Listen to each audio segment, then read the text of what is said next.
Who knew you could get fresh fruit in the middle of winter in Texas? It's like a fig or something. It's actually prickly pear fruits. At the peak of ripeness I picked the other day, we're going to make a pie out of them.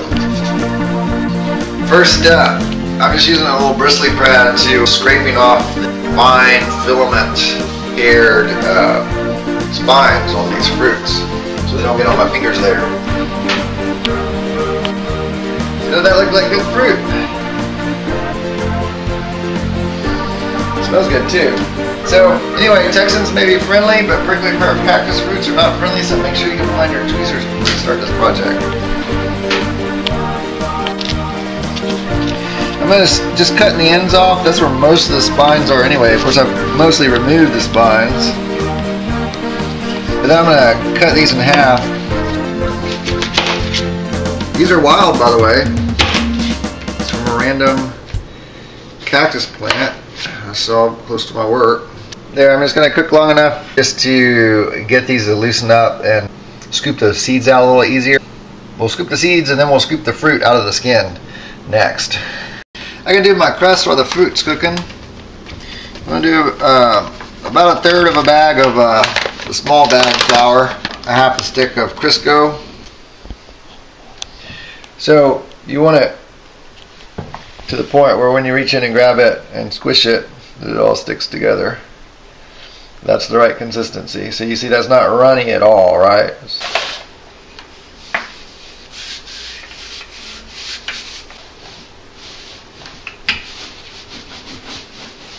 Half of this is for the topping and half for the actual pie pan. Topping, and probably roll those out some more even. Whatever, cookie sheet dough, or pie crust on the flexible mats, because that's all you have to do. You dump it in the pan. Started cooking those down just enough to tenderize them up enough to get the seeds out easily. I'm going to strain it and save the juice. I'm going to strain it because these seeds really are hard. So you wouldn't want to bite into one of those when you're eating a pie. It's important to do a good job. So what we're doing here is we've cooked it down a little bit, we've strained it, and we've let it cool so it doesn't burn your fingers while you're handling it. They're just using a spoon and scraping the seeds out, and like I say, you want to do a good job at this because it might ruin someone's experience to bite down on one of those seeds. So I'm making very careful sure to not get it on the spoon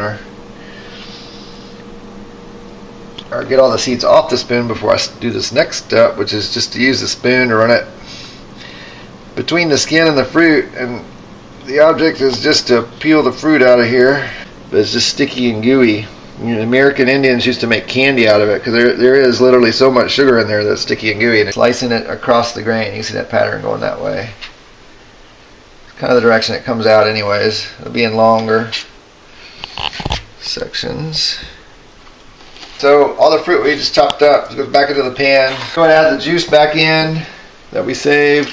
So we were thinking of what seasoning to put, and now we decided to go with lemon. Half a cup for starters. Whoops. That doesn't seem like much, but that's all it's going to get for now, because it was pretty sweet before.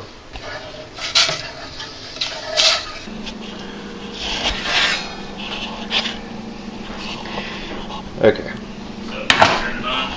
There's the pie crust. And look, I did the little slots to let the air out so it didn't bubble up.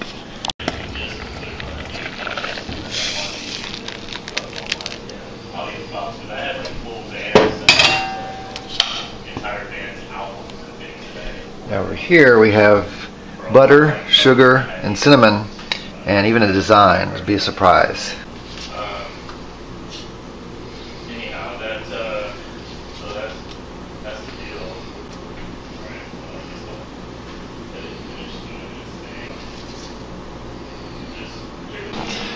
So with the cinnamon and sugar and butter, it goes back in the oven for a few to cook the upper crust.